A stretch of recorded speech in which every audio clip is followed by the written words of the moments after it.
Good morning ಮೈ dear friends. So ಇವತ್ತು ನಿನ್ನೆ continuation ನಮ್ಮ ಶೇಫ್ ಶಿಫ್ಟ್ ಪ್ರಾಡಕ್ಟಲ್ಲಿರುವಂಥ ಇನ್ನೊಂದು ingredient milk solids. Milk solids ಅಂದರೆ ಏನು, ಯಾವ ಟೈಪ್ ಇದು ಮಿಲ್ಕ್ ಸಾಲಿಡ್ಸ್ ಇದೆ ಇದರಲ್ಲಿರುವಂಥ ಮಿಲ್ಕ್ ಸಾಲಿಡ್ಸ್ ಏನಂದರೆ ಒಂಥರ ಪ್ರೀಮಿಯಂ ಕ್ವಾಲಿಟಿದು ಮಿಲ್ಕ್ ಸಾಲಿಡ್ಸ್. ಯಾಕಂದರೆ ಇದರಲ್ಲಿರುವಂಥದ್ದು whole milk powder and skimmed milk powder. So ಎರಡೂ ಇದರಲ್ಲಿ ಒಳಗೊಂಡಿದೆ. ಇದರಿಂದಾಗಿ ಇದು ಯಾವ ರೀತಿ ಒಂಥರ ಅಡ್ವಾನ್ಸ್ ಆಗಿದೆ ಅಂತ ಹೇಳಿದ್ರೆ ಮಿಲ್ಕ್ ಸಾಲಿಡ್ಸು. ನಾವು ನಾರ್ಮಲಿ ಕೇಳ್ಕೊಳ್ತೀವಿ ಅಂದರೆ ಮಿಲ್ಕಲ್ಲಿ ಪ್ರೋಟೀನ್ ಇದೆ, ಕ್ಯಾಲ್ಶಿಯಮ್ ಇದೆ, ಲ್ಯಾಕ್ಟೋಸ್ ಇದೆ, ವಿಟಮಿನ್ಸ್ ಇದೆ, ಬೇರೆ ಬೇರೆ ರೀತಿದ್ದು. ಬಟ್ ಆ ಪ್ರೋಟೀನ್ಗಳಲ್ಲಿ ಕೂಡ ವಿಧ ಇದೆ ಅಂತೇಳಿ ನನಗೆ ನಿನ್ನೆ ಇದ್ರ ಬಗ್ಗೆ ಸರ್ಚ್ ಮಾಡಬೇಕಾದ್ರೆ ಗೊತ್ತಾಯಿತು.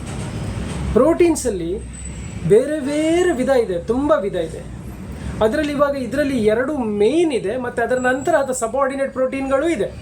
ಸೊ ಇವಾಗ ಮೇಯ್ನ್ ಎರಡು ಪ್ರೋಟೀನ್ ಏನಂದರೆ ಕ್ಯಾಸಿನ್ ಅಂತ ಇದೆ ಪ್ರೋಟೀನು, ಮತ್ತೊಂದು ವೇ ಪ್ರೋಟೀನ್.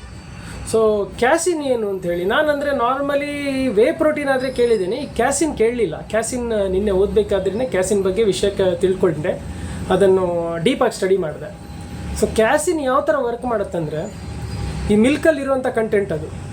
ಸೊ ಇದರಲ್ಲಿ ಅದನ್ನು ಕರೆಕ್ಟಾಗಿ ಬ್ಯಾಲೆನ್ಸ್ ಆಗಿ ಹಾಕಿದ್ದಾರೆ, ಯಾವ ರೀತಿ ನಮಗೆ ಅದು ನಮ್ಮ ಡಯಟಿಗೆ ಸೆಟ್ ಆಗಬೇಕು ಆ ರೀತಿ ಅದನ್ನು ಪ್ಲ್ಯಾನ್ ಮಾಡಿ ಇದರಲ್ಲಿ ಇಂಡ್ಯೂಸ್ ಮಾಡಿದ್ದಾರೆ ಕ್ಯಾಸಿನನ್ನು. ಸೊ ಕ್ಯಾಸಿನ್ ಏನು ಮಾಡುತ್ತೆ ಅಂದರೆ ನಾವು ಆಹಾರ ತಿನ್ನಬೇಕಾದ್ರೆ, ಆಹಾರ ಅಂದರೆ ಇದೆ ಮೀಲ್ ರಿಪ್ಲೇಸ್ಮೆಂಟ್. ಈ ಮೀಲ್ ರಿಪ್ಲೇಸ್ಮೆಂಟ್ ನಾವು ಕುಡಿಬೇಕಾದ್ರೆ ಕ್ಯಾಸಿನ್ ಹೊಟ್ಟೆಗೆ ಹೋಗಿ ನಮ್ಮ ಹೊಟ್ಟೆ ಒಳಗೆ ಒಂಥರ ಜಲ್ ಥರ ಫಾರ್ಮೇಷನ್ ಮಾಡ್ಕೊಂಡು ನಿಲ್ಲುತ್ತೆ, ಅಂದರೆ ಹೋಲ್ಡ್ ಮಾಡ್ಕೊಂಡಿರುತ್ತೆ, ಕರಗಲ್ಲ ಬೇಗ. ಅದೇ ವೇ ಪ್ರೋಟೀನ್ ಏನು ಮಾಡುತ್ತೆ, ವೇ ಪ್ರೋಟೀನ್ ಶರೀರದೊಳಗೆ ಹೋದ ಕೂಡಲೇ ಒಂದು 30 to 60 ಮಿನಿಟ್ಸಲ್ಲಿ ಡೈಜೆಸ್ಟ್ ಆಗುತ್ತೆ, ಮತ್ತು ನಮ್ಮ ಶರೀರಕ್ಕೆ ಎಷ್ಟು ಶಕ್ತಿ ಬೇಕೋ ಆ ಶಕ್ತಿನ ಕೊಡುತ್ತೆ. ಇದು ಏನು ಮಾಡುತ್ತೆ, ಕ್ಯಾಸಿನ್ನು ಜೆಲ್ ಫಾರ್ಮಲಲ್ಲಿ ಸ್ಟೋರೇಜ್ ಆಗಿ ನಿಂತ್ಕೊಂಡಿರುತ್ತೆ, ಮತ್ತು ಅರೌಂಡ್ ಸಾಧಾರಣ 6 to 7 ಅವರ್ಸ್ ನಮ್ಮ ಬಾಡಿಯಲ್ಲಿರುತ್ತೆ. 6 to 7 ನಮ್ಮ ಸ್ಟಮಕಲ್ಲಿರುತ್ತೆ, ಹೊಟ್ಟೆಯಲ್ಲಿರುತ್ತೆ. ಅಂದರೆ ನಮಗೆ ಹಸುವೆ ಆಗದಿರೋ ಥರ ನೋಡ್ಕೊಳ್ಳುತ್ತೆ, ಕೇರ್ ತಗೊಳುತ್ತೆ. ಯಾಕಂದರೆ ನಾವು ಡಯಟಲ್ಲಿ ಇರ್ತೀವಿ, ಬೆಳಿಗ್ಗೆ ನಾವು ಶೇಕ್ ಕುಡಿತೀವಿ, ಮಧ್ಯಾಹ್ನ ಊಟ ಮಾಡ್ತೀವಿ, ಮತ್ತು ರಾತ್ರಿ ಶೇಕ್ ಕುಡಿಯೋದು. ಸೊ ಬೆಳಿಗ್ಗೆಯಿಂದ ಮಧ್ಯಾಹ್ನ ತನಕಿರೋ ಗ್ಯಾಪ್ನ ಕವರ್ ಮಾಡಬೇಕಲ್ಲ. 6 to 7 ಅವರ್ಸ್ ಅದು ನಮ್ಮ ಹೊಟ್ಟೆಯಲ್ಲಿ ಇದ್ಕೊಂಡು ಜೆಲ್ ಫಾರ್ಮೇಷನಲ್ಲಿ ಇದ್ಕೊಂಡು ಸ್ಲೋ ಆ್ಯಂಡ್ ಸ್ಟಡೀಲಿ ರಿಲೀಸ್ ಮಾಡ್ತಾ ಇರುತ್ತೆ ಎನರ್ಜಿನ. ಸೊ ಇಲ್ಲಿ ಫಸ್ಟಿಗೆ ವೇ ಪ್ರೋಟೀನ್ 30-60 ನಿಮಿಷದಲ್ಲಿ, ಅಂದರೆ ಅರೌಂಡ್ ಅರ್ಧ ಗಂಟೆ 1 ಗಂಟೆ ಒಳಗಡೆ ನಮ್ಮ ಬಾಡಿಗೆ ಎಷ್ಟು ಎನರ್ಜಿ ಬೇಕು ಅದನ್ನು ಕೊಟ್ಟು ಬಿಡುತ್ತೆ. ಸೊ ಬಾಡಿ ಎನರ್ಜೆಟಿಕ್ ಆಗಿರುತ್ತೆ, ವೀಕ್ನೆಸ್ ಬರಲ್ಲ.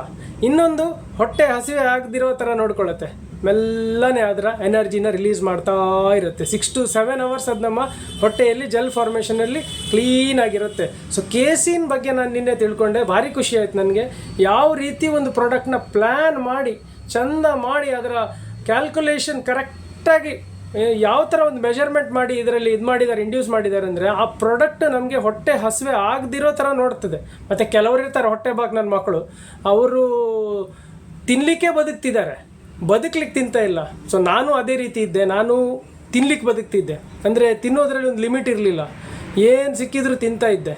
ಬಟ್ ಇವಾಗ ನನ್ನ BMI ಚೆಕ್ ಮಾಡಿದ ನಂತರ ನಾನು ಅದನ್ನು ನೋಡಿ ನನ್ನ ಸೆಲ್ಫ್ ರಿಯಲೈಸೇಷನ್ ಮಾಡಿಕೊಂಡೆ. ಯಾಕಂದರೆ ಈ ಶರೀರ ಹೇಳೋದು ತಿಪ್ಪೆಗುಂಡಿ ಅಲ್ಲ, ಇದು ಮುನ್ಸಿಪಾಲ್ಟಿ ಡಬ್ಬಿ ಅಲ್ಲ, ಏನು ಸಿಕ್ಕಿದ್ದನ್ನೆಲ್ಲ ಬಿಸಾಡಲಿಕ್ಕೆ ತಂದು ಅದರೊಳಗೆ ಹಾಕಲಿಕ್ಕೆ ಇದು ಡಸ್ಟ್ಬಿನ್ ಅಲ್ಲ, ಇದು ದೇವರು ಕೊಟ್ಟಿರುವಂಥ ಗಿಫ್ಟ್ ನನಗೆ ಒಂದು. ಅಂದರೆ ನಾವು ಸಾಯೋ ತನಕ, ಈಗ ಸಾವು ಯಾವಾಗ ಬರುತ್ತೆ ಹೇಗೆ ಬರುತ್ತೆ ಯಾರಿಗೂ ಗೊತ್ತಿಲ್ಲ, ಎನಿ ಟೈಮ್ ಬರ್ಬೋದು, ಈಗಲೂ ಬರ್ಬೋದು ಮತ್ತೂ ಬರ್ಬೋದು. ಸೊ ಆ ಗಳಿಗೆ ನಾವು ಹೇಳೋಕ್ಕಾಗಲ್ಲ. ಬಟ್ ಆ ಸಾಯುವಾಗ ನರಳಿ ಸಾಯಬಾರ್ದು. ಸತ್ತರೆ ಟಪಕ್ಕ ಟಿಕೆಟ್ ತಗೊಳ್ಬೇಕು, ಸೀದಾ ಹೋಗಬೇಕು.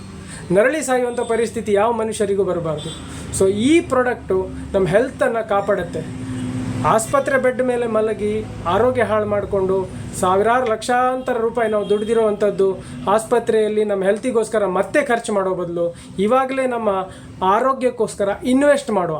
ಸೊ ಇದು ಒಂದು ಇನ್ವೆಸ್ಟ್ಮೆಂಟ್ ನಾವು ನಮ್ಮ ಆರೋಗ್ಯಕ್ಕೆ ಮಾಡ್ತಾ ಇರೋದು. ಯಾಕಂದರೆ ಮತ್ತೆ ಹಾಸ್ಪಿಟಲ್ ಬೆಡ್ಡಲ್ಲಿ ಏಜ್ ಆದ ನಂತರ ವೀಕ್ನೆಸ್ ಮಾಡಿಕೊಂಡು ಏನಾದರೂ ಏಲ್ಮೆಂಟ್ಸ್ನ ಹೇಳ್ಕೊಂಡು ಮಲ್ಕೊಂಡು ಆಸ್ಪತ್ರೆಯಲ್ಲಿ ಆಲೋಚನೆ ಮಾಡೋ ಬದಲು ಇವಾಗಲೇ ನಮ್ಮ ಶರೀರಕ್ಕೆ ಹೇಗೆ ಬೇಕು ಅಂದರೆ ನಮ್ಮ ಶರೀರವನ್ನು ಈಗ ನಾವು ದಂಡಿಸಿದರೆ ಮತ್ತೆ ಅದು ನಮಗೆ ರಕ್ಷಣೆ ಕೊಡುತ್ತೆ. ಸೊ ಇವಾಗಲೇ ನಾವು ಅದನ್ನು ಫ್ರೀಯಾಗಿ ಬಿಟ್ಬಿಟ್ರೆ ಮತ್ತೆ ಅದು ನಮ್ಮನ್ನು ದಂಡಿಸುತ್ತೆ.